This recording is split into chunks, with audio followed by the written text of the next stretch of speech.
IT job కోసం try చేస్తున్నారా? Coding tutor లో ట్రైనింగ్ తో పాటు స్టైఫండ్ అండ్ 100% జాబ్ గ్యారంటీ. నమస్తే, వెల్కమ్ టు సుమన్ టీవీ. నేను మీ సాయి. గత కొన్ని రోజుల క్రితం కేరళలో జరిగిన వయనాడు విషాదం చూసాం. అలాంటి భీకరమైనటువంటి విషాదాన్ని చూసి మనం తట్టుకోలేకపోయాం. అక్కడున్నటువంటి ప్రజలైతే ఆ విషాదాన్ని ఎప్పటికీ మర్చిపోలేనటువంటి విధంగా, వారు ఒళ్ళు గగుర్లు పొడిచేటువంటి విధంగా ఆ సంఘటనలను ఇప్పటికీ గుర్తు చేసుకొని భయపడుతున్నారు. అలాంటి తరుణంలో మరొక రాష్ట్రంలో భారీగా ఇలాంటి కొండ చర్యలకు సంబంధించినటువంటి విషాద ఘటనలు కనపడ్డాయి. దానికి సంబంధించిన వార్త ఒకసారి చూద్దాం. పూర్తిగా కొండ చర్యలు విడిగిపడుతున్నటువంటి పరిస్థితి. సిక్కింలోని దిపుదారాలో జల విద్యుత్ ప్రాజెక్టు పైకి పడుతున్న కొండ చర్యలు. ఇక్కడ జల విద్యుత్ ప్రాజెక్టు ఉంది. పూర్తిగా జల విద్యుత్ ప్రాజెక్టు పై నుంచి పూర్తిగా ఈ కొండ చర్యలను విరిగి పడుతున్నటువంటి దృశ్యం ఇది. సో దీనికి సంబంధించిన వార్త ఒకసారి పూర్తిగా చూద్దాం.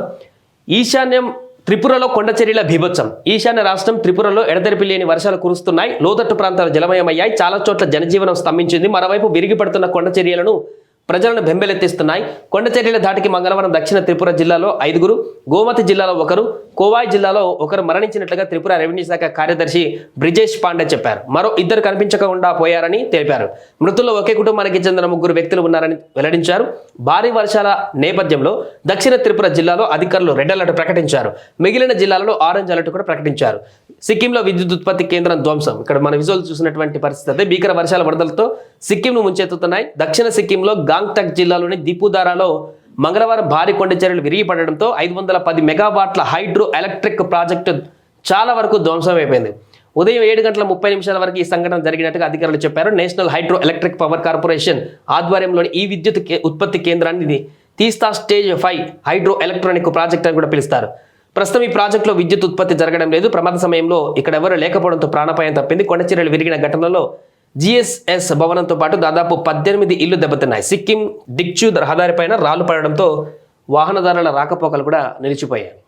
చూడండి, 7 మృతి చెందారంటే ఇప్పటికే 2 అదృశ్యమయ్యారు.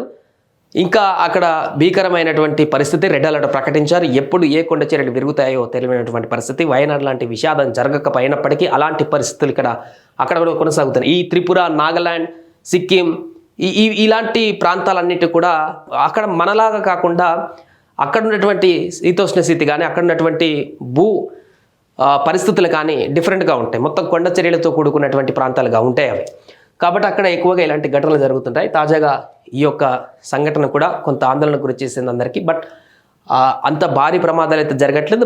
బట్ అక్కడైతే ప్రస్తుతం అయితే కొంత ఆందోళన కలిగిస్తుంది. భారీ వర్షాల నేపథ్యంలో ఏమైనా ప్రమాదం జరగవచ్చు అనేటువంటి అంచనాలతో జాగ్రత్త పడుతున్నారు అధికారులు. ప్రజలు కూడా బిక్కుబిక్కుమంటూ గతంలో జరిగినటువంటి ఇన్సిడెంట్ నేపథ్యంలో ఎప్పుడు ఏం జరుగుతుంది అనేటువంటి ఒక ఆందోళన అయితే ఆ ప్రజల్లో కూడా వ్యక్తమవుతుంది.